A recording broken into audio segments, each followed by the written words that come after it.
श्री स्वामी समर्थ. स्वामीमय जीवन या आपल्या यूट्यूब चॅनलमध्ये मी सर्वांचे मनापासून स्वागत करते. तर आज सर्वांना माहीतच आहे की आपण गुरुचरित्र पारायण सप्ताह चालू आहे आणि आपण गुरुचरित्र वाचनही करत असाल किंवा मी पण बसलेली आहे पारायणाला. तर आपण गुरुचरित्र पारायण झाल्यानंतर दिवसभरामध्ये काही कोणाबद्दल चुकून काही बोलण्यात आलं, वाईट शब्द आपल्या तोंडून निघाले असतील किंवा वाईट विचार आले असतील कोणाबद्दल, तर आपण एक स्तोत्र वाचन करत असतो. तर त्या स्तोत्राबद्दलची माहिती आपण आज या व्हिडिओमध्ये पाहणार आहोत. तर व्हिडिओ कुठेही स्किप न करता पूर्ण बघा, जेणेकरून तुम्हाला आपण कोणतं स्तोत्र वाचणार आहोत किंवा कोणते स्तोत्र आपल्याला वाचायचे आहे त्याची माहिती संपूर्ण मिळेल. त्यामुळे व्हिडिओ संपूर्ण पहा. चला तर सुरुवात करूयात. तर आपण गुरुचरित्र पारायण करत असतो, तसेच पारायणाला बसल्यानंतर आपल्याकडून तोंडून कोणाबद्दल काही वाईट शब्द, कोणाबद्दल काही वाईट विचार निघाले असतील तर आपण एक स्तोत्र वाचल्यामुळे ते नाहीसे होतात किंवा कमी होण्यास मदत होते. तसं तर आपण पारायणाला बसल्यावर कोणाबद्दल काही वाईट चिंतू नये, कोणाबद्दल काही वाईट बोलूही नये आणि कोणाला काही म्हणू पण नाही. तर ते आपल्या तोंडून जर चुकीने जर निघाले असतील तर त्याचा प्रभाव कमी करण्यासाठी आपल्याला विष्णू सहस्त्रनाम स्तोत्र पठण करायचे असते. तर विष्णू सहस्त्रनाम वाचल्यामुळे आपल्याला अनेक फायदे मिळतात. तसे त्यामध्ये आध्यात्मिक फायदे, मानसिक आणि शारीरिक फायदेसुद्धा आहेत. तर विष्णू सहस्त्रनाम वाचन केल्याने आपल्याला आनंद, ऐश्वर्य, समृद्धी, यश, कीर्ती तसेच आरोग्य आणि सौभाग्य देखील प्राप्त होत असते. म्हणून आपण नित्यनियम गुरुचरित्र पारायणाच्या व्यतिरिक्तही, म्हणजे आपण गुरुचरित्र पारायणासाठी बसलो तेव्हाच विष्णू सहस्त्रनामाचे पठण करावे किंवा वाचन करावे असे काही नाही. आपण जर दररोज जर विष्णू सहस्त्रनाम वाचले तर आपल्याला ऐश्वर्य, आनंद मिळत असतो. त्यामुळे विष्णू सहस्त्रनाम हे दररोज जीवनात व्यक्तीने वाचले पाहिजे. तर आपण आध्यात्मिक फायदे काय आहेत ते आता जाणून घेऊयात. तर आध्यात्मिक फायदे असे की आपण आपल्या दररोजच्या जीवनामध्ये काही आपल्या हातून नकळत पाप घडत असते, तर विष्णू सहस्त्रनाम वाचन केल्याने आपल्या पूर्वजन्मातील पापे देखील नष्ट होण्यास मदत होते. तसेच आपल्याला किंवा व्यक्तींना सद्गुणी बनवण्यास विष्णू सहस्त्रनाम मदत करत असते. तसेच विष्णू सहस्त्रनाम नियमित वाचन केले तर आपल्याला मोक्ष प्राप्त होतो असे म्हटले जाते. आणि विष्णू सहस्त्रनाम पठण केल्यामुळे आपले परमात्म्याचे संबंध दृढ होतात आणि परमात्म्याजवळ जाणं आपल्याला सोपं होतं. म्हणून प्रत्येकाने आपल्या घरात दररोज विष्णू सहस्त्रनाम वाचणे महत्त्वाचे आहे. तसेच मन देखील शांत होत असते आणि आपले लक्ष केंद्रित करण्यास विष्णू सहस्त्रनाम मदत करत असते.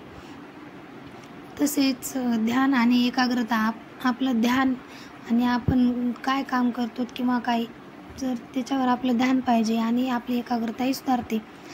त्यामुळे आपल्याला आध्यात्मिक प्रगती देखील करता येते आणि साधताही येते.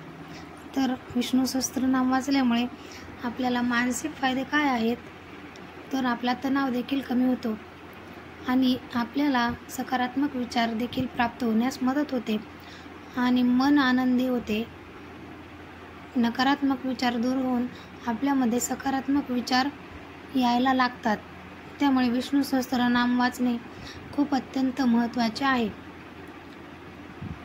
शारीरिक फायदे काय आहेत, तर काही रोग आहेत तर ते दूर होतात असे म्हटले जाते किंवा अनेक रोगांवर उपचार म्हणूनही अनेक जण विष्णू सहस्त्रनाम वाचत असतात. म्हणजे आपल्या तोंडून विष्णू सहस्त्रनामामध्ये असे काही अनेक शब्द आहेत जे तोंडून निघाल्यामुळे आपल्या समजा हे कमी होतो, काही दुखत असेल तर. तसेच आरोग्य देखील सुधारते आणि शरीर निरोगी राहते. विष्णू सहस्त्रनाम वाचन केल्याने आपल्याला आंतरिक ऊर्जा देखील मिळते. तसेच आपल्याला कीर्ती आणि यश प्राप्त होते. कीर्ती आणि यश मिळवण्यास मदत होते विष्णू सहस्त्रनामाचे पठण केल्यामुळे. तसेच समृद्धी आणि ऐश्वर्य देखील प्राप्त होते. म्हणून प्रत्येकाने घरामध्ये दररोज एक वेळेस तरी किमान एक वेळेस तरी विष्णू सहस्त्रनाम वाचन करणे महत्त्वाचे ठरते.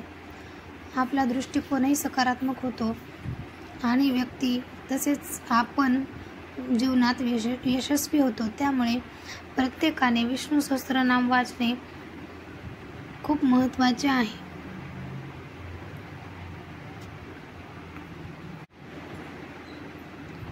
आपला आध्यात्मिक विकास वाढतो आणि ज्ञान देखील वाढत असते. तसेच व्यक्ती किंवा आपण स्वतः सद्गुणी बनण्यास मदत करते.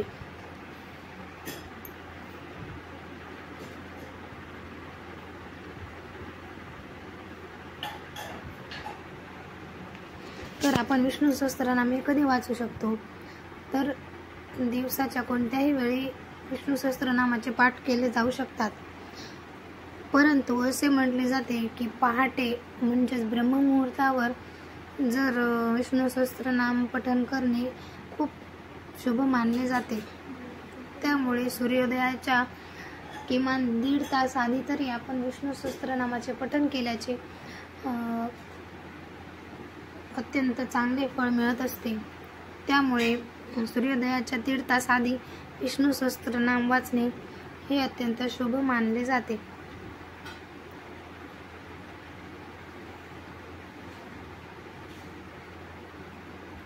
तर विष्णू सहस्त्रनामामध्ये हजारो अद्वितीय नावे आहेत.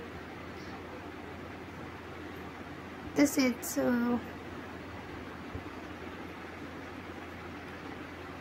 विष्णू सहस्त्रनाम जप ह्या एक ध्यान साधना मानला जातो. तर विष्णू सहस्त्रनाम वाचन केल्यामुळे आपल्याला मन, हृदय आणि आपला आत्मा देखील शुद्ध होत असतो आणि एक दैवी इच्छेची एकरूपता आपल्यामध्ये जागृत होत असते. त्यामुळे विष्णू सहस्त्रनाम प्रत्येकाने वाचन करावे. तर या व्हिडिओमध्ये एवढंच सांगायचं होतं. चॅनलवर नवीन असाल तर चॅनलला सबस्क्राईब करा. व्हिडिओ आवडला असेल तर व्हिडिओला लाईक करा आणि विष्णू सहस्त्रनाम ज्यांना कोणाला माहिती पाहिजे असेल विष्णू सहस्त्रनामाबद्दल त्यांच्याशी व्हिडिओ शेअर करा. धन्यवाद. भेटूया नवीन आणि माहितीपूर्ण व्हिडिओ सोबत. श्री स्वामी समर्थ.